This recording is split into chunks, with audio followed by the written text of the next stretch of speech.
que é um acróstico do alfabeto hebraico, que tem como tema as Sagradas Escrituras, o valor, a utilidade, a grandeza, os benefícios.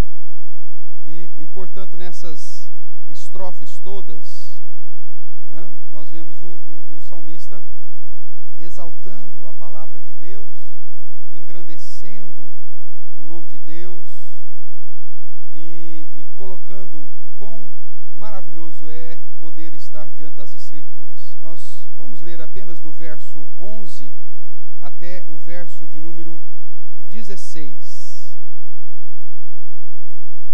Livro dos Salmos, o Salmo de número 119, verso 11 até o verso 16. Diz assim a palavra do nosso Deus: guardo no coração as tuas palavras, para não pecar contra ti. Bendito és tu, Senhor, ensina-me os teus preceitos. Com os lábios tenho narrado todos os juízos da tua boca. Mais me regozijo com o caminho dos teus testemunhos do que com todas as riquezas. Meditarei nos teus preceitos, e para com as tuas veredas terei respeito. Terei prazer nos teus decretos, não me esquecerei da tua palavra. Irmãos, como nós já vimos também no texto da devocional, a palavra do Senhor, as Sagradas Escrituras, para nós cristãos, é a fonte, a base, o fundamento de todas as coisas. E nós sabemos que, no sentido de fortalecimento da igreja e do cumprimento do propósito para qual o próprio Deus nos chamou, que é falar do Evangelho, as Escrituras, ela é fundamental. Tanto que no trabalho de evangelização, se a pessoa com quem você está falando do amor de Deus ou falando do plano da salvação, se ela não crer na Bíblia, já é um obstáculo imenso. Você vai falar, eu não acredito na Bíblia. A Bíblia para mim é um livro de homens, eu não creio nisso e tudo mais. Porque todo o fundamento da nossa fé está na onde? Nas Escrituras. Então, se a pessoa despreza a lei do Senhor, os mandamentos do Senhor, os princípios, os preceitos, você vai ter um obstáculo muito maior. É lógico que o próprio Deus é que faz a obra, é que age, mas a primeira coisa que nós vemos o Espírito Santo trabalhar no coração das pessoas é justamente quebrar essa barreira e conduzi-las a acreditar nas Escrituras como palavra de Deus, porque é pelo ouvir da palavra de Deus que as pessoas serão despertadas para o Evangelho. Então, quando a Bíblia é, de fato, esse centro, porque é o próprio Cristo encarnado, ele é a palavra, né? Ele é a verdade, ele é o verbo. Então a Bíblia é isso, é o próprio Cristo encarnado, revelado. Ela vai ser alvo de todos os conflitos e de todas as intenções de Satanás e de todos aqueles que são inimigos da cruz de Cristo. E é por isso que quando nós tratamos de seitas, heresias e outras religiões, o foco é sempre o mesmo: tirar a autoridade das Escrituras. Dizer que você não precisa guardar no seu coração as palavras do Senhor. Dizer que você não precisa meditar nos preceitos e ter respeito para com o ensinamento daquilo que a palavra de Deus traz. Todas as seitas, heresias e outras religiões vão combater as Escrituras. De que forma? Ou simplesmente menosprezando a Bíblia, tá, isso aí não tem valor. Ou falando, não, a Bíblia é importante, mas nós temos uma revelação superior. Nós temos algo a mais. Então sempre o foco de conflito das seitas, heresias e falsas religiões vai ser com o fundamento da nossa fé. E é isso que nós temos estudado aí durante esses últimos meses, né? Nós já tratamos aqui sobre o Adventismo, sobre o Mormonismo, já tratamos sobre as religiões afro-brasileiras, o espiritismo kardecista. Que mais nós vimos? Mais algum? São oito temas já. E todos eles nós vamos ver o neopentecostalismo, e todos eles nós vamos ver a mesma ideia. Olha, a Bíblia, ou ela é importante, mas tem a experiência pessoal que vale mais. A Bíblia é importante, mas tem o livro dos Mormons, que é uma revelação melhor, ou os escritos de Ellen White, que tem um peso igual ou superior às escrituras, ou o Evangelho segundo Allan Kardec é o consolador prometido nas escrituras. Ou seja, mesmo que você não tenha uma religião que confronte duramente dizendo, ó, joga fora a Bíblia, como o satanismo explícito, todas as outras vão tentar minimizar ou diminuir o valor que a própria palavra tem, ou desfazendo dela, ou tentando colocar alguma coisa no lugar. Nós começamos semana passada a tratar sobre o islamismo. E o islamismo é mais uma religião que tem por objetivo de desprezar a palavra de Deus como sendo algo inferior à revelação recebida por Mohammed ou Maomé, né, como sendo Maomé, o profeta prescrito lá em Deuteronômio, que na verdade é Cristo, eles colocam como se fosse Mohammed ou Maomé, e a revelação que ele recebe no ano 610 depois de Cristo, até 632 mais ou menos, é uma revelação superior às Escrituras. Então essa vai ser a entonação que o islamismo vai dar, tudo bem?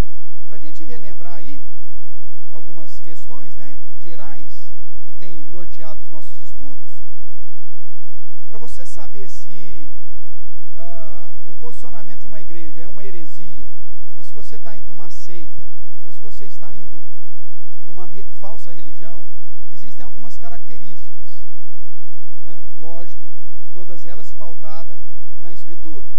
Então, primeiramente, a primeira característica que você vai ver nesses grupos é que a Bíblia não é a única regra de fé e prática. E é isso que diferencia tantas igrejas que se dizem cristãs. Quando você olha, por exemplo, nós temos pelo menos aí 4 tipos de igreja que se dizem cristãs.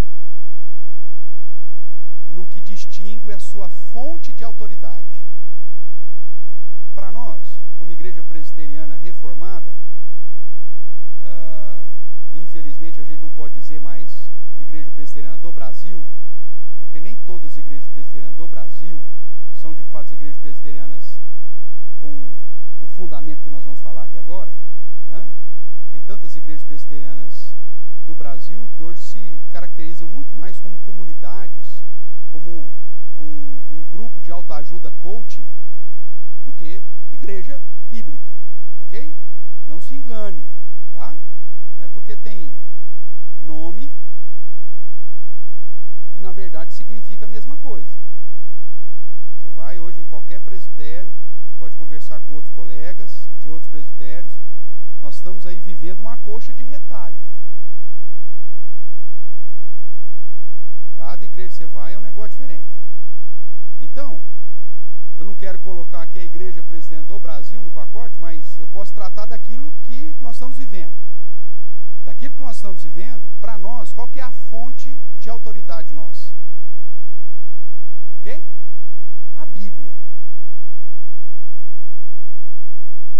Interpretada, com hermenêutica correta, com critérios bem definidos de uma exegese gramático-histórica, né? Cultural, ou seja, de uma maneira que apresente de modo correto a interpretação das Escrituras. Agora, toda igreja cristã faz isso? Para algumas, você vai encontrar, por exemplo, que tem a Bíblia como regra. Ela vai falar, não, a Bíblia para nós é regra. Vai colocar lá uma plaquinha, um slogan, uma igreja pautada na palavra. Aí você fala, opa, agora que palavra é essa aí? Eu já não sabe mais qual que é. Só que ele fala assim, ó, a Bíblia é importante, mas a tradição da igreja é importante. O que os santos da igreja, que passaram pela igreja, experimentaram e determinaram, isso também é tão importante quanto a Bíblia. É o exemplo, por exemplo, da igreja católica.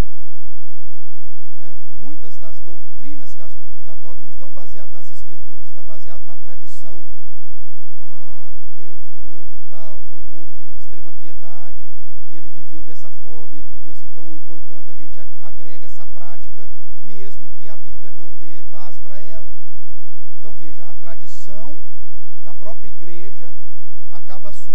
autoridade igual ou superior às Escrituras.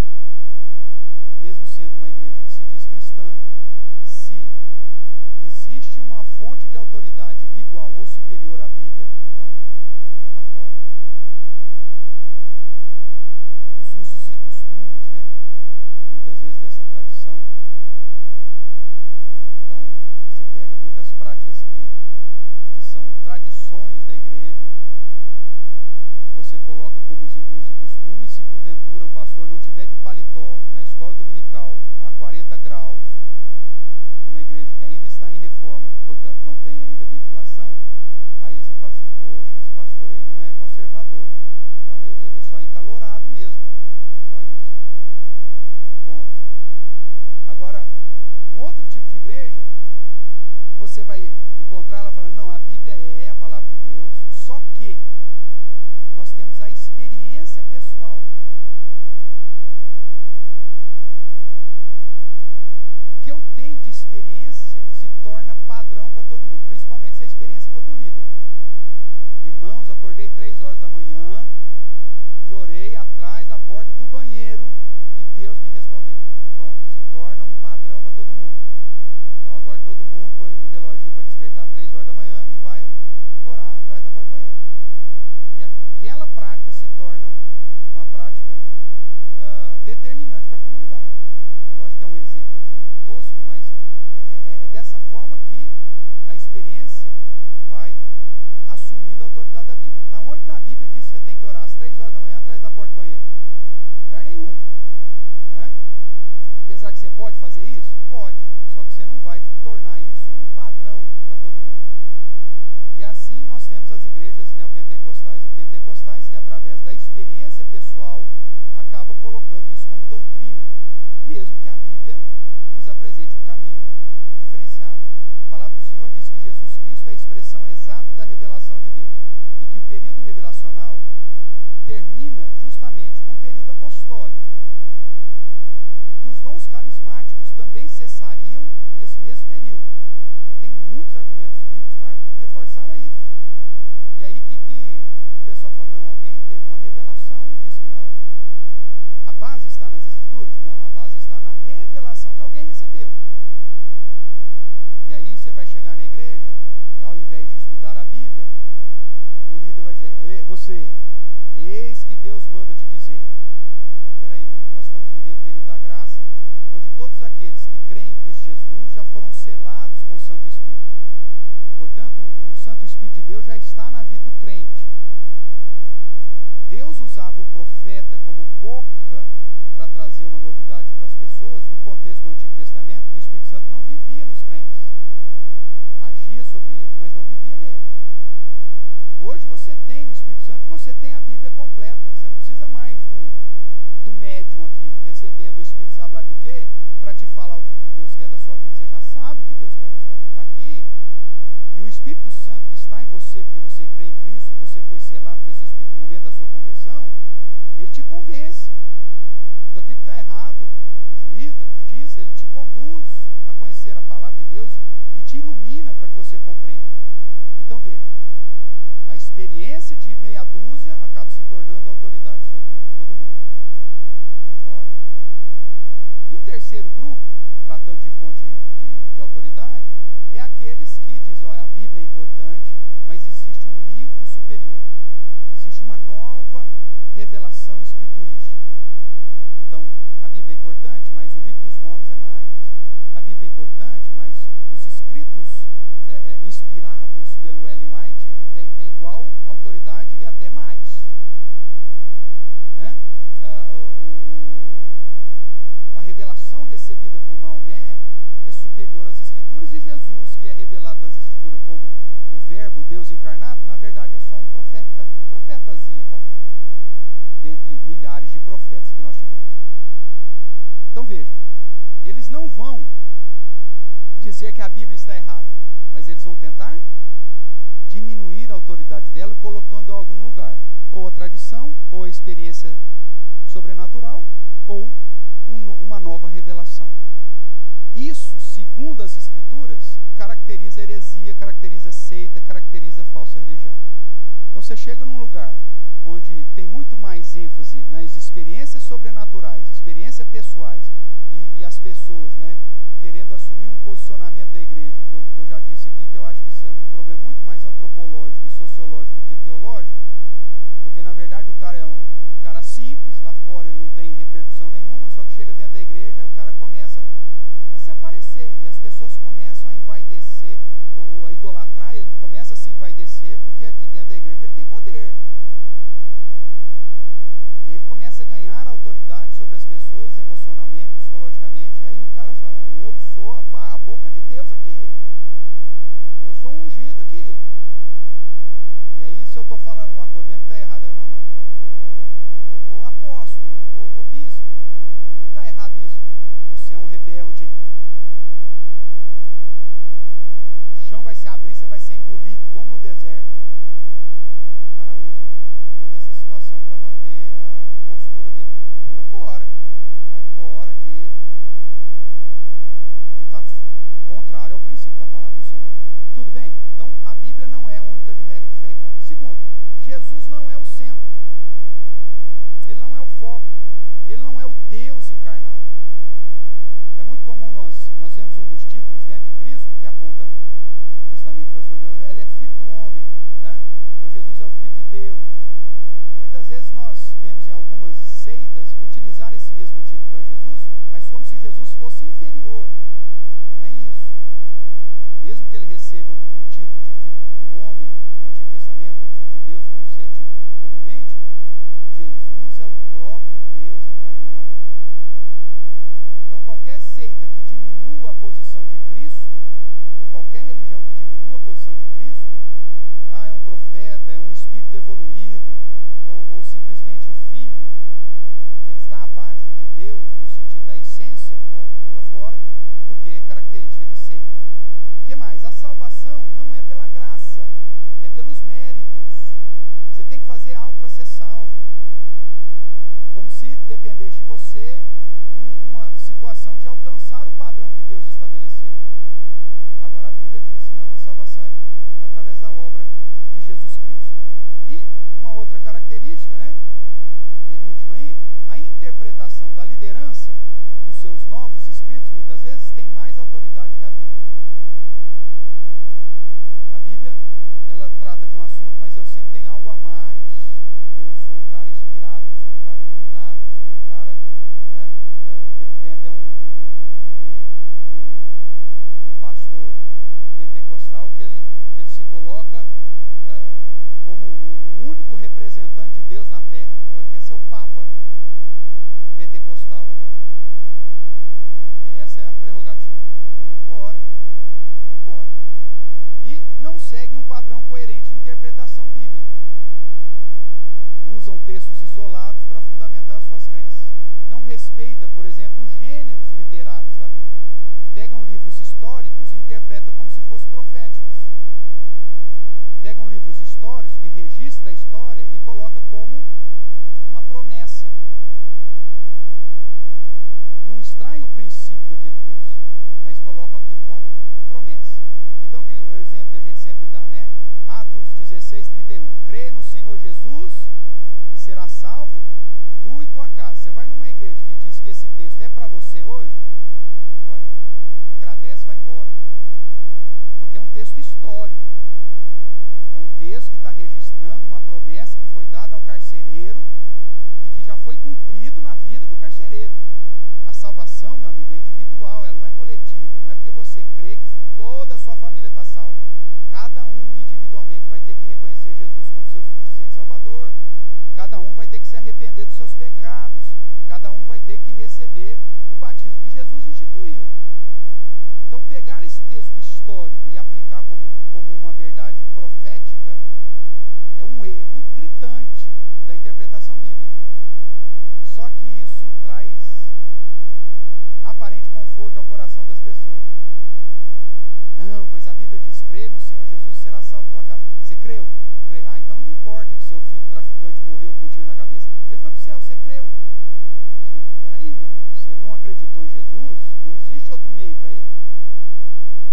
Se ele estava num caminho de trevas, fazendo coisas que não devia, e colheu fruto desse negócio longe de Deus, desprezando a Deus, a sua palavra e a Cristo como seu Salvador, não é? Você pode ter a mãe mais piedosa, a mulher de mais oração do mundo, não resolve seu problema. Ezequiel 18, cada um é responsável pelo seu próprio pecado e vai morrer por causa dele. Se um pai injusto gera um filho injusto, o pai justo não vai pagar pelo pecado do filho, mas o filho vai pagar pelos seus próprios pecados. E esse filho injusto, se tiver um filho e o filho vendo o proceder do seu pai, se arrepende, muda de vida e é um cara temente a Deus e justo, esse filho, que o pai era terrível, não vai colher os frutos do pecado do seu pai. Ele vai ser tratado pelos seus próprios pecados e pela sua própria postura diante de Deus. A salvação é individual. Você tem vários exemplos, inclusive entre os reis. Né? Você pega Manassés, mesmo que ele tenha se convertido no final, foi um rei terrível. Queimou seus filhos aos deuses.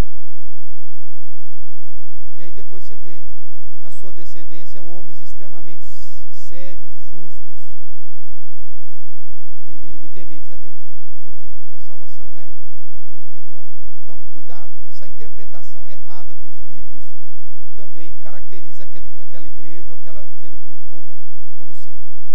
Quando nós olhamos para o islamismo, né, nós vimos a semana passada, eu vou até passar aqui esses slides iniciais, como descendente de Ismael, nós vimos toda essa relação de que a descendência prometida pelas escrituras era através de Isaac e não de Ismael, como os islâmicos e muçulmanos chamam para si, né? Nós também somos descendentes de Abraão, nós somos filhos de Ismael, e Ismael era o primogênito. Só que a Bíblia em vários momentos diz, olha, a descendência não é chamada Ismael, é chamada em Isaac. Né? E temos vários outros pontos que mostram que a linha que Deus separou para formar o seu povo, e que todos deveriam então estar atentos ao ensinamento que Deus traz através desse povo, não é a linhagem de Ismael, mas é a linhagem de Isaac. Aí nós vimos que os muçulmanos têm crescido no mundo, hoje já é a segunda maior religião do mundo, e a previsão é que em 2070 se torne a maior religião do mundo. Isso acontece por alguns fatores. Primeiro, pela questão da imigração, né? Você tem acompanhado aí já nos últimos anos, de um modo especial, uma imigração islâmica do norte da África, do Oriente Médio, para a Europa, para a América Latina, né? E para a Ásia. Então, agora com essa última crise agora lá do Afeganistão, você viu tanto de gente que vem para a Europa, que vem para os Estados Unidos, Canadá e até América Latina. Então, eles têm crescido primeiro por conta dessa imigração islâmica, que é fruto de uma estratégia deles. Eu crio uma confusão no meu país, ponho o povo para correr e ao mesmo tempo esse povo leva a fé que eu já coloquei no coração deles. Simples assim. Gaddafi, né, falecido, que o fogo tenha, já dizia abertamente que que o islamismo dominaria novamente a Europa, só que agora sem utilização de armas, só pela imigração, conduzindo as pessoas para lá. E aí essas pessoas chegam lá, o segundo fator do crescimento é que tanto a taxa de fecundidade e fertilidade das mulheres muçulmanas estão de 10-0 na mulher cristã. Por quê? Por conta dessa postura contemporânea, pós-moderna nossa, e até da influência marxista e feminista, de que a mulher ela tem que ser bem sucedida profissionalmente primeiro. Então você vai fazer a sua graduação, mestrado, doutorado, pós-doutorado, aí depois você pensa em formar família. Aí já está lá fazendo a curva do bico da Boa Esperança já, né? Com 40 anos para mais, aí eu quero ter filho agora. Meu Deus, agora você já passou a sua maturidade, a sua fertilidade, né? Agora você tem que fazer um monte de coisa para tentar. que as mulheres muçulmanas, desde a primeira menstruação, já estão casadas e já estão engravidando. Senegal, no contexto que nós trabalhamos, crianças de 7 anos já eram casadas. Segundo o islamismo, o próprio Mohammed, ele teve uma esposa de 6 anos. Casou com uma menininha de 6 anos. Só que ele era muito bom com ela, porque ele só foi manter relação sexual com ela depois que ela teve a primeira menstruação. Então ele deixava ela brincar, ele era um maridão, né? Então deixava ela brincar, tal. E aí quando ela teve a primeira menstruação, aí então consumou o casamento. Mas casou com ela já com 6 aninhos. E lá no Senegal nós conhecemos vários casos assim.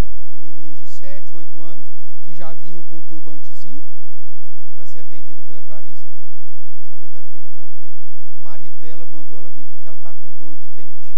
Estava perdendo dente de leite ainda. Mas por que ela é turbante? Não, porque já é casada. Mas já é casada? É casada. Teve uma, inclusive, de tanto de usar turbante, pegou uma sarna, perdeu metade do cabelo, assim, a sarna. 8 aninhos. Aí a Clarice, inclusive, teve que tratar e não sei o que, barará. E aí a gente teve que acompanhar de perto isso. E aí por isso que nós tomamos conhecimento de toda essa realidade. Já era casada. Aí que lá, no caso, eram os fulanes, né? Então eles também preservavam o ensinamento de Mohammed, que só depois que ela menstruasse que ia ter relação sexual com ela. Amigo, isso é pedofilia, cara. Isso é pedofilia fundamentada numa prática religiosa. Entendeu? E aí, a partir de 12, 13 aninhos, então essas meninas já começam a ter o quê? Filhos. Às vezes já é a 4ª esposa. Dentro de um contexto fula, no oeste africano, eles podem ter até 10 esposas. Olha que coisa maravilhosa. E aí imagina o número de filhos que esses caras têm. Ah, a mortalidade é muito grande, pastor? É, a mortalidade é muito grande, morre muita criança. Tanto que o fula ele só coloca nome no filho depois de 2 anos. Né? Totalmente influenciado pelo Islã. Por que ele só coloca depois de 2 anos? Ah, porque ele não sabe se vai vingar, então... E outra, se você dá nome, no contexto fula, que são há uma miscigenação, né? Eles são muçulmanos de confissão, mas creem muito no animismo, eles falam que você der um nome para a criança, um espírito demoníaco, sabendo o nome da criança, pode levar, pode chamar ela e levar embora. Né? Então, às vezes, dá um nome fictício. Como chama o seu filho? João. Aí passa 2, 3 anos, você vai lá, e o João? Que João? Não, o seu filho. Não, é o como que é? O Mamadou. É Mamadou. Não, mas não era João? Não, era João, era só para enganar os espíritos, porque o nome dele é Mamadou. Então, você vê um aprisionamento, irmãos, em todos os sentidos. Só que com essa taxa de fertilidade, eles, estão crescendo. Né? Nós vimos que hoje há uma média aí de 3 filhos para cada mulher muçulmana, enquanto que a mulher cristã, uma média, isso na Europa, de 1,8. Não chega a 2 filhos por mulher. Né? Nós até fizemos aqui rapidamente um cálculo aqui entre as nossas famílias e chegamos a essa mesma média. Ah, pastor, nós temos medo de colocar crianças no mundo, né? Esse mundo está tão perdido. Sempre esteve. Você cresceu também num mundo conturbado, meu amigo. Sempre teve.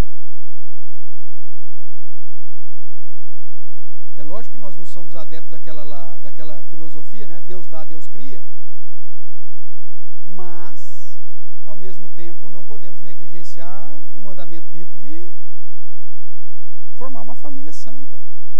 Isso te conduz a gerar filhos. É muito comum você encontrar mulheres cristãs que não querem ter filhos. E jovens, inclusive, eu não quero, meu Deus do céu, Deus me livre. Deus me livre. E aí a cultura cristã, irmãos, está morrendo. Eu sei que eu sou, às vezes, exagerado no negócio, mas na minha cabeça nós já estamos vivendo as 2 testemunhas mortas de Apocalipse. A igreja morreu. era cristã já acabou. Nós somos o pó da rabiola. Primeiro porque a igreja já abraçou a besta do mar, cheia de heresia, cheia de liberalismo. A maioria dos líderes de hoje tem cara de cordeiro, mas a voz é do dragão. Porque o ensinamento está totalmente fora. Nos países que você tem um cristianismo, a besta da terra, melhor dizendo, né? Então, nos países que você tem um cristianismo forte, a besta do mar, que é o poder político, já está perseguindo e matando, cortando na base do facão. Você vai para a Nigéria, por exemplo, os próprios fulanos, que é essa etnia que eu trabalhava, com o Boko Haram, os caras estão lá cortando os cristãos em pedacinhos, pondo fogo em todo mundo. E o que a igreja tem de voz nesse mundo? Não tem mais, está presente, o cadáver está aqui, mas a gente não faz mais diferença nenhuma.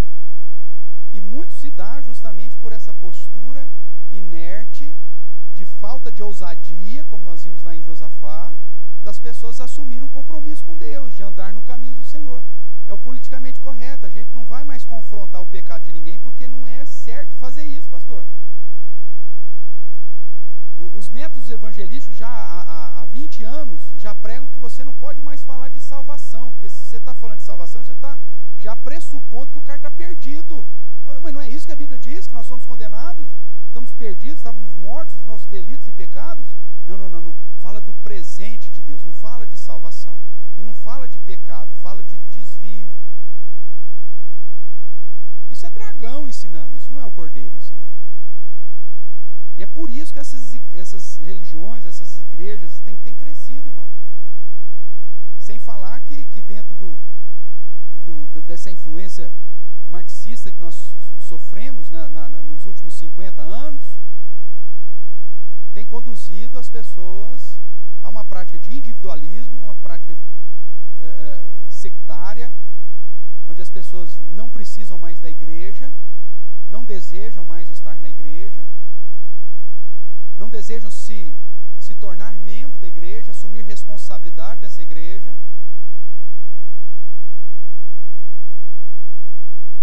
E aí o cristianismo vai perdendo forças e o islamismo, com aquela postura de escravidão, vai crescendo.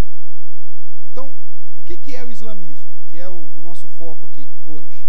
Então, termos, né? Islã ou islamismo, cujo termo significa submissão, e essa é a essência do islamismo, você se submeter a Alá, que é o Deus deles, e a submissão é total, inclusive a sua vida, se a liderança fala, olha, você vai ser um jihadista. O que é o jihadista? Aquele que está envolvido na guerra santa. E se o líder chamar você para ser um jihadista, você tem que vir com muito orgulho. Você vai explodir as torres gêmeas e a sua família vai pôr uma foto sua lá na sala deles, fala, esse aqui foi o meu menino que explodiu a Torre Sul. E todo mundo vai te honrar, porque seu filho explodiu a Torre Sul. Ou seja, é exaltado a prática do terrorismo em nome de Alá. Tanto que aquele que se explode, que morre num ato desse, ele vai para o céu, para o paraíso, instantaneamente, e tem de cara 70 virgens de olhos negros esperando com ele para dar todo o amor que ele quer.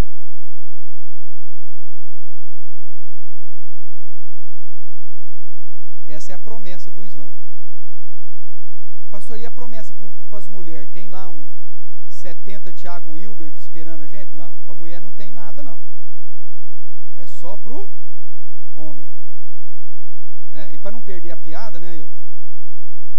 A diferença entre o cristianismo e o islamismo é essa. Enquanto o Islã promete 70 virgens, Cristo nos promete uma coroa. Então, é lógico que é a piada, para não perder a piada, né, Reverendo? Mas, dentro dessa pauta da promessa de virgens no paraíso, você tem agregado jovens e jovens para a prática jihadista ou de de guerra santa. Então o islamismo ou islão é uma religião, primeiro, monoteísta, com influência, eu pus aqui influência e repúdio, porque o Islã morre de amores pela história judaica, mas ao mesmo tempo se coloca em oposição. Eles seguem, como eles são de 610 depois de Cristo, então eles receberam toda a influência judaica, receberam toda a influência cristã. Então eles fazem uma religião que é um resultado da mistura disso e do repúdio disso. Então você vai ver no Islã, primeiro, o monoteísmo, que é enfático no judaísmo, há um só Deus, mesmo que nós sabemos que esse Deus subsiste em 3 pessoas, mas ele bate então no monoteísmo, há um só Deus, que é Alá. Ele vai tratar que eles são descendentes de Abraão, só que pela sequência ou pela linhagem de Ismael. Eles vão ter as escrituras como base da sua fé, uma escritura que foi registrada pelos discípulos de Mohammed depois, e que se você for estudar essa história, você sabe que eles já perderam isso uma vez, pegou fogo, perderam todos os escritos, e aí tiveram que refazer esses escritos por memória, porque Mohammed já tinha morrido, e agora, você lembra? Aí todo mundo, eu lembro, tinha assim, eu lembro que tinha assado, e aí reescreveram o Alcorão, ou o Corão, que é o livro sagrado deles, que é colocado como o substituto das Escrituras, porque é a terceira revelação. A primeira revelação foi o Antigo Testamento, a segunda revelação o Novo Testamento, e o Alcorão, a terceira revelação. Como é a última revelação, ela é mais importante do que a segunda, mais importante do que a primeira, mesmo que esteja cheia de erros, de conflitos, de contrastes, e em oposição àquilo que o Novo Testamento diz e àquilo que o Antigo Testamento diz. Então Mohammed, que era Qutan, o nome dele original, após declarar ter recebido a última revelação de Deus através do anjo Gabriel, foi registrado pelos seus discípulos naquilo que nós chamamos de Corão ou Alcorão, o Corão. Ok? Então veja, olhando para a Bíblia, nós vimos que a revelação termina em Jesus Cristo. Abra sua Bíblia lá em Hebreus capítulo 1, vamos reforçar isso. Hebreus capítulo 1, versos de 1 a 4, ou de 1 a 3.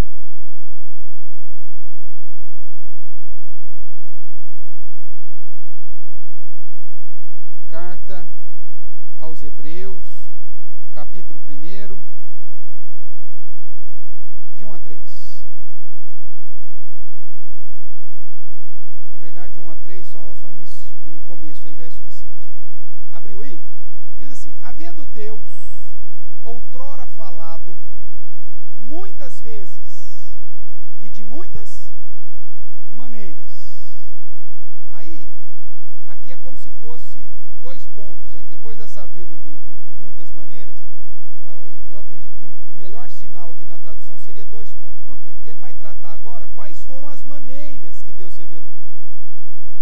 Ele falou muitas vezes e de muitas maneiras. Que maneiras?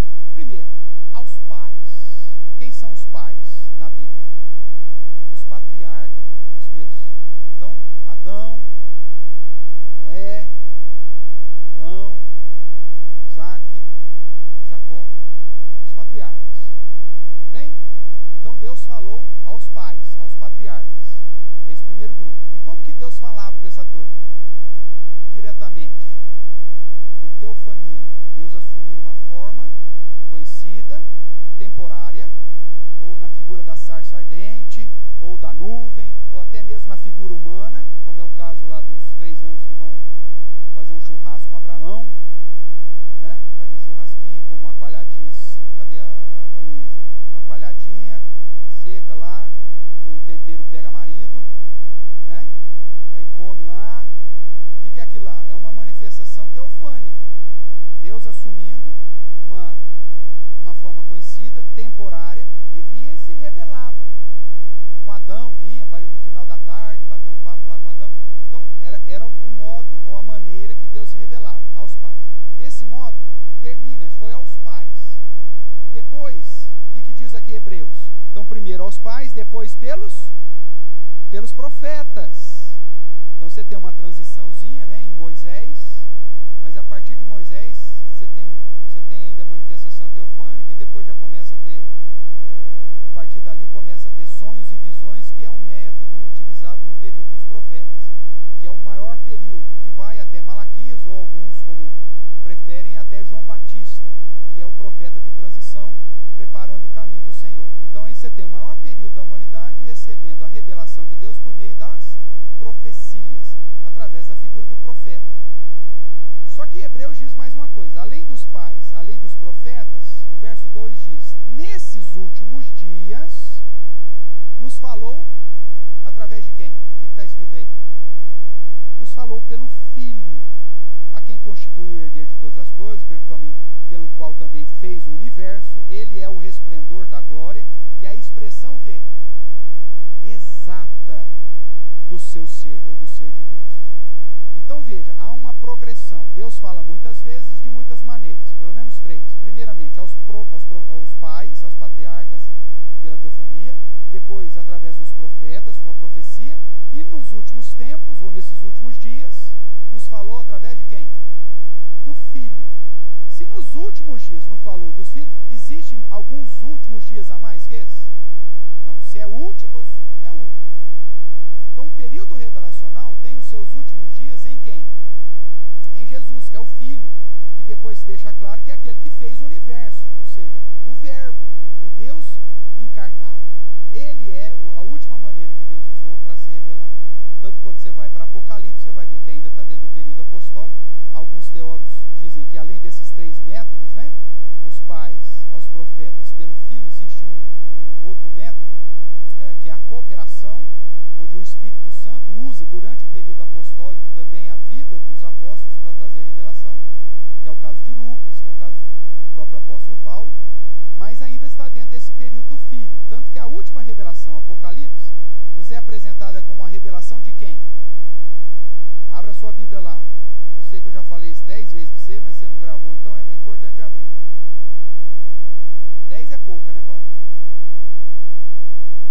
Apocalipse, capítulo 1. Revelação de Joseph Smith. É isso? Não. Revelação de Wellen. Revelação de Mohammed. Não. Revelação é de Jesus Cristo. A última revelação é dele, através de um anjo que foi dado a João, mas a revelação de quem é? É dele. Tanto que em algumas partes do Apocalipse você vai ver, eis que eu digo, eu venho sem demora. Quem está falando isso? O próprio Cristo, o próprio Messias, o próprio Senhor Jesus. Então o período revelacional terminou em Cristo. Ok? E é por isso que o período apostólico termina em Cristo. Ou termina o período da revelação. Cristo, a partir daí, obviamente, tem as suas funções como aquele que tem autoridade sobre o céu e terra, mas o período revelacional terminou. Ele é a expressão exata do ser de Deus. Acabou. Então, qualquer revelação depois desse período não tem amparo nas Escrituras. Qualquer revelação posterior a isso aqui, já era. Mohammed recebeu revelação quando? 610 a 632 depois de Cristo. Ou seja, no mínimo aí 510 anos depois. Ele está dentro das maneiras que Deus se revela? Sim ou não? Não está. Meu amigo, você nasceu na época errada. Se você é profeta, você chegou atrasado. Já era. Jesus já trouxe a última revelação dos últimos dias. Acabou. Ellen White, 1800 e pouco. Veio antes ou depois de Cristo? Atrasou, filha. Não, bem, você perdeu a história o bonde do tempo. Você está no tempo errado, na hora errada. Joseph Smith, mesma coisa. Allan Kardec, mais ainda. Então, o período revelacional termina em Jesus. Tudo que vem, ou no período apostólico, tudo que vem depois do período apostólico, perdeu, já era. E ainda mais, você vai para Gálatas, você vê Paulo falando lá, mesmo que um anjo do céu venha e te traga uma doutrina diferente daquela que tem sido ensinada, seja o quê? Desprezível, seja jogada fora, seja anátema. Aí vem o nosso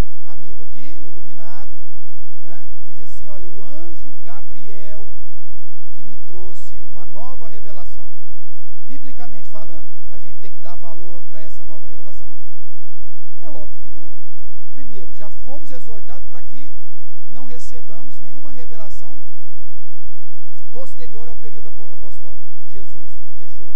Segundo, já recebemos uma advertência que se um anjo trouxer uma doutrina diferente daquela que tem sido pregada, despreze. Só isso já seria mais do que suficiente para aqueles que creem na Bíblia como palavra de Deus revelada, já rejeitasse todas essas outras religiões, todas essas seitas, e inclusive o próprio islamismo. Tudo bem? Dúvidas até aqui? Tranquilo. Então, o Islã, ele está pautado nessa revelação que Mohammed ou Maomé recebeu do anjo Gabriel. É um sistema religioso, socioeconômico e político. Por quê? Porque o objetivo de Maomé era unificar os povos árabes, que até então era um povo que tinha que se submeter às outras religiões monoteístas. É mais ou menos assim, gente, nós somos um povo muito maior do que os outros, nós vamos ficar nos submetendo a cristão e a judeu? Não, nós temos que ter um sistema nosso, nós temos que ter uma religião nossa. Você vai para os países muçulmanos, geralmente o slogan do país é um só povo, uma só fé. Você chega no aeroporto internacional de Dakar, Leopold Sédar, lá, sei lá como chama lá o aeroporto, aí na hora que você sai tem um baita outdoor. Bem-vindo, bem-vindo ao Senegal. Um só povo, uma só fé. Você sabe que fé é essa? A islâmica. 95% da população se diz muçulmano. Ok? Aí você começa a ver, puxa vida, mas aí tem perseguição lá, pastor? Não, não tem perseguição lá. Mesmo os cristãos que são presos lá, são presos porque fizeram alguma burrada, fizeram alguma coisa ilícita. Porque mesmo sendo um país dentro da janela 1040, mesmo sendo um país de maioria muçulmana, é um país que recebe bem os missionários, mesmo porque eles precisam, né, de toda a ajuda humanitária que as missões cristãs acabam por trazer. Pra você ter uma ideia, quando nós fomos lá e começamos a trabalhar no projeto na cidade de Hamburgo, nós construímos com a ajuda de outros missionários, um consultório odontológico no meio do nada lá, na aldeia de Sint Baldam, bem no meio de Sint Baldam Pel, que eram os Fulas, e Sint Baldam Serer. E a Clarissa era a única dentista em quilômetros. Pra você ter uma ideia, depois que nós estabelecemos a clínica lá, vinha pessoas, às vezes de carroça, de 50, 60 quilômetros, durante a madrugada para chegar cedo lá para pegar a senha. Porque não tinha dentista, ainda mais de dentista gratuito, né? Cobrava-se só uma taxa lá, que era exigida inclusive pelo próprio governo. Então veja, que era correspondente a R$4 hoje. Então, vinha gente de tudo, porque não tem. E aí você acaba sendo de tudo, né? Eu te falei, teve que tratar de sarna, teve que tratar de verme, tratar de lombriga, tratar de ferimento no pé, isso aí é tudo. Porque não tem. Então eles recebem bem o missionário? Recebem, apesar tal. Vão falar um pro outro, ó, cuidado com esses aí que são cristãos, hein? Cuidado, não vai cair na lábia dele, hein? Um vai falar, pô, e quando um se converte, aí é o perereco. Ele não persegue o missionário, ele persegue o senegalês que se converte. Eu já contei para vocês aqui que, inclusive, a primeira pessoa com quem eu preguei claramente o evangelho e aceitou Jesus como Senhor e Salvador foi morto envenenado pela própria esposa. Preguei para ele em 2008, fiquemos lá junto um mês discipulando aquela coisa, trabalhando junto um mês, voltei para o Brasil, ia retornar só em 2009. 2009, quando cheguei, a primeira pessoa que eu fui procurar foi o Mamadou. Cadê o Mamadou? Morreu. Como o Mamadou morreu? Morreu do quê? Aí vai, descobre, a mulher tinha envenenado ele, a pedido da família, e aí o irmão mais novo dele assumiu o negócio. Ele tinha uma loja de material de construção lá, tornar cristão e parar de sustentar a obra islâmica lá da região, tal. Simplesmente deram um fim nele. Ele parou de ir na mesquita, ele começou a orar ao Deus da Bíblia, começou a agradecer as orações, não fazia mais as 5 orações diárias, mataram ele. Olha que maravilha. Então, existe perseguição com o senegalês que se converte, com o missionário não. Mas voltemos aqui. Então, é um sistema religioso, socioeconômico, político. E eles avançam através de, por favor, através de invasão militar. Obrigado, Marcos.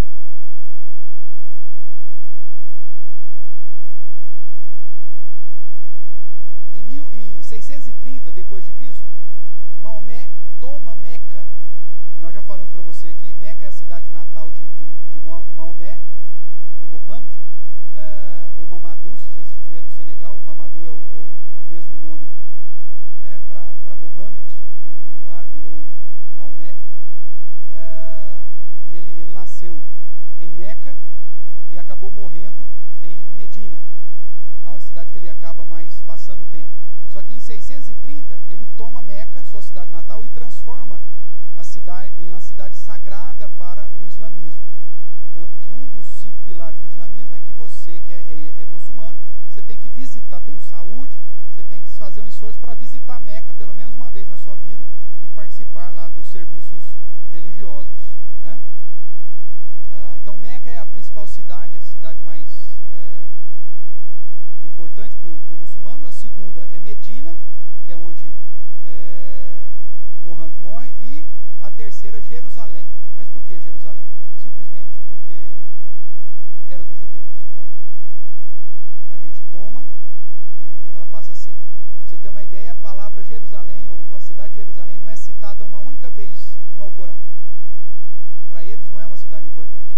Mas politicamente, para a imposição religiosa e social e econômica, então aí se torna uma cidade sagrada, tá bom? Então essa é a situação, e por isso tantas brigas em torno disso. Então ele transforma Meca nessa cidade sagrada, fazendo aqui uma brincadeira também, né? Meca é como se fosse Genebra para os calvinistas, né? Transforma ali no centro de ensino, sendo um centro militar, político e tudo mais.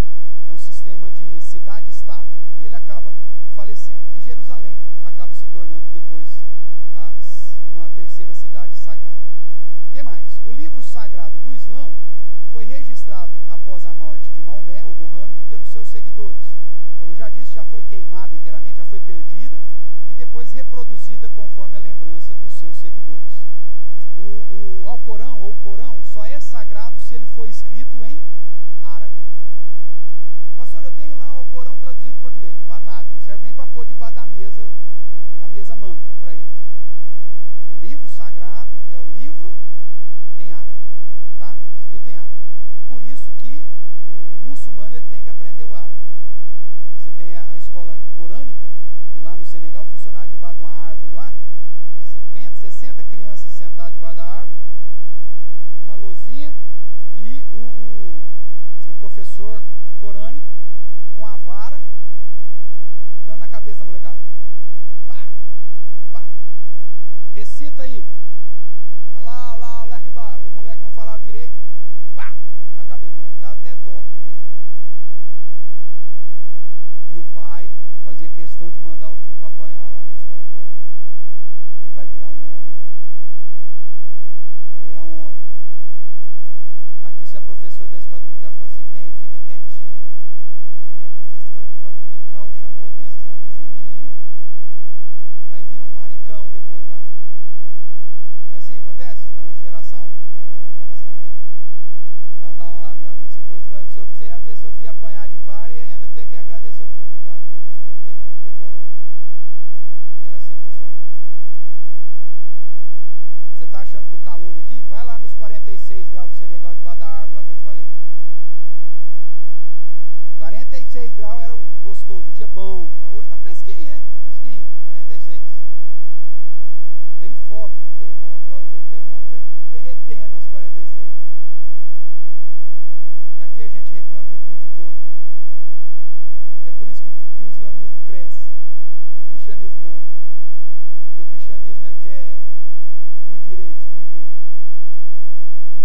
confortos. E o islamismo não tem nada disso. Significa, o nome Corão significa leitura, e para o Islã é a palavra revelada de Alá, o Deus no Islã. Foi revelada através do anjo Gabriel a Maomé em 22 anos, de 610 a 632, possui 114 capítulos, que são chamados suratas, e serve como lei e código moral para os muçulmanos. Nome que se dá ao seguidor do islamismo. O muçulmano é o nome que se dá ao seguidor. O cristão é o seguidor do cristianismo. O muçulmano, o seguidor do islamismo. Então você vai muitas vezes, o islamismo, ou os muçulmanos, tal. Como a gente usa o termo, o cristão para o cristianismo, é a relação. O livro sagrado, como eu disse, é em árabe. Os templos são chamados de mesquitas e o líder religioso é chamado de sheikh ou imã, ou imã, dependendo da onde ele vem e do grupo que ele representa, né? São dois grupos, basicamente, no islamismo. Né? Dentro do protestantismo, da igreja evangélica, vamos lá fazer uma divisão, o pentecostal e protestante, históricos. Vamos assim imaginar dentro dos evangélicos. Né? Dentro do islamismo, aí você tem os sunitas, provavelmente já ouviu falar desse grupo nos noticiários aí da vida, que são aproximadamente 85% de todos os muçulmanos. A principal diferença dos sunitas para os xiitas é quanto à sucessão da liderança profética. É sempre a briga pela liderança, né? Os sunitas acreditam que qualquer muçulmano qualificado e devoto possa ou pode assumir a liderança. Já os xiitas acreditam que o novo líder tem que ser descendente direto de Maomé. Então, basicamente, é essa a briga entre sunitas e xiitas. Xiitas, cerca de 15% dos muçulmanos, concentrando a maioria dos xiitas lá no Irã. Diferem em algumas crenças. Por exemplo, os xiitas, eles permitem um casamento temporário. Como a maioria desses povos eram peregrinos, né? Não ficavam num lugar, então o que acontece? O cara sai com gado procurando pastagem. Ele vai ficar lá, sei lá, 2, 3 anos fora. Aí ele chega nesse lugar, encontra uma outra tribo lá, muçulmana, árabe também, muçulmano também, fala, cara, eu vou ficar uns 3 anos aqui. Não tem como você me arranjar uma mulher temporária aí? Eu vou ficar uns 3, 4 anos com ela, e depois eu volto pra minha, porque eu já tenho não sei quantas lá que eu larguei. E aí os xiitas, eles permitem a prática do casamento temporário. O cara vem, faz um contrato, casamento temporário, tal. Se tem filhos, acaba ficando pro sogro, como benefício pro sogro, para depois vender, fazer dote, aí o cara faz o que quiser. E o cara fica lá uns anos casado, depois volta para a terra dele, larga lá a família, larga tudo. Para o muçulmano, irmãos, é lógico que isso não é todo, principalmente agora que eles têm uma certa influência do ocidental, isso mudou muito, mas pro muçulmano de raiz, família serve nada. É para suprir as necessidades masculinas. Só isso. Tanto a esposa quanto os filhos. Você não vai ter, hoje, como eu já disse, com influência oriental, você já tem um pouco mais disso. Você vai ver os caras amando de fato, mas filho e mulher não vale nada. Se o cara tiver que abandonar a mulher e os filhos para salvar o próprio couro, ele vai fazer isso. Você viu isso? Você viu agora no Afeganistão. Os homens pulam fora, mas você não tem a mulher e os filhos? Problema de Alá. Alá se vira com eles. É bem isso. O cristão, o que ele fala? O cara morre, mas tenta salvar a mulher e as crianças, não é assim? Você coloca o filho no avião, você coloca a mulher no avião e fica para trás. Agora, lá o contrário. Porque família não vale nada. Tá certo?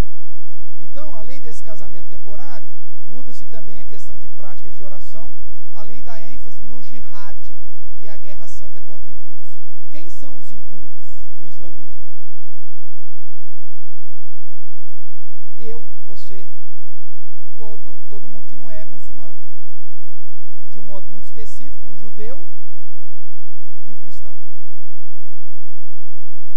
quem são os impuros? São aqueles que vivem uma prática de pecaminosidade contrária às palavras de Deus. Aí você tem algum momento na Bíblia dizendo para fazer o que com esses caras? Soltar uma bomba na casa deles? Não, você fala, amar o seu inimigo, dá água para ele, dá comida para ele, né? Prega, ame. Não é assim a ênfase do cristianismo? É. Qual que é a ênfase do islamismo? Você pregou, você islamizou um impuro, e ele continua impuro, não quer receber Allah como seu Deus. Mata ele. Ele não presta para nada. Aí você vai dizer assim, mas eu conheço muito muçulmano. Eu conheço, tem amigos muçulmanos que não são assim, pastor, não são jihadistas, não são terroristas. Meu amigo, o sistema muçulmano, ele canaliza todos os recursos que o islamismo recebe para custear a jihad. Então, mesmo o muçulmano, amigão seu, vai na sua casa, gente boa, cara legal, que tem uma família, e você vê que ele até ama os filhos, falei, pastor, ele é sunita, ele não é xiita, ele é um cara legal, gente boa pra caramba, ele está investindo na causa jihadista. Na verdade, ele é um péssimo muçulmano. O muçulmano bom para nós é um péssimo muçulmano, porque pelo Corão, o bom muçulmano é aquele que não tolera o impuro. Ele só vai conviver com o impuro se ele estiver recebendo algum benefício desse impuro, que é o caso lá do Senegal. Por que o Senegal tolera o missionário cristão? Porque ele está recebendo um benefício humanitário desse cara. A partir do momento que o cristão não estiver oferecendo nada para ele, aí é um impuro, simplesmente impuro. É melhor mandar ele embora. É melhor acabar com tudo. Essa é a essência. Então, mesmo que você encontre alguém que eu não sou jihadista, eu sou contra o terrorismo muçulmano, o cara muçulmano falando isso, esse cara, ele não é um bom muçulmano. E se ele falar isso dentro de uma mesquita, esse cara, no mínimo, ele vai levar uma surra. Se ele chegar dentro de uma mesquita e começar, gente, vamos parar desse sistema político de invasão, de migração islâmica para dominar os outros povos, de forçar os caras a crer em Allah, né? Vamos tolerar, vamos fazer um ecumenismo aqui. Esquece, esse cara vai apanhar na mesquita. Não existe processo ecumênico para muçulmano. Pastor, mas eu vi, o Papa se reuniu com os caras, eles estão conversando. Meu amigo, na cabeça do islâmico não existe posição alguma para o ecumenismo e para a tolerância religiosa. Na hora que ele tiver a oportunidade, que ele tomar o domínio do poder, da política, ele vai implantar a Sharia, que é a lei muçulmana, que coloca o Islã como a única religião oficial daquele país. E vai começar a colocar a prática da Sharia. Não tem como fugir. Ok? Nós hoje vamos ficar por aqui. Nós demos essa visão histórica hoje sobre o islamismo. Semana que vem, se Deus permitir, aí a gente trata das crenças dos muçulmanos. O que eles acreditam sobre Deus, o que eles acreditam sobre salvação, o que eles acreditam sobre a morte, aqueles pontos essenciais aí na formação da cosmovisão.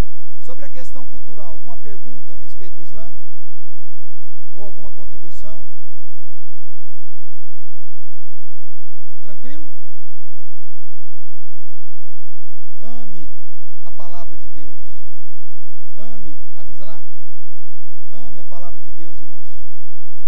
Ame a liberdade que nós temos de vir à casa de Deus, de vivermos como igreja, de atuarmos como igreja, de servirmos a Deus como igreja, de instruirmos mutuamente uns aos outros. Esse é um privilégio que o cristianismo traz. Que nós possamos amar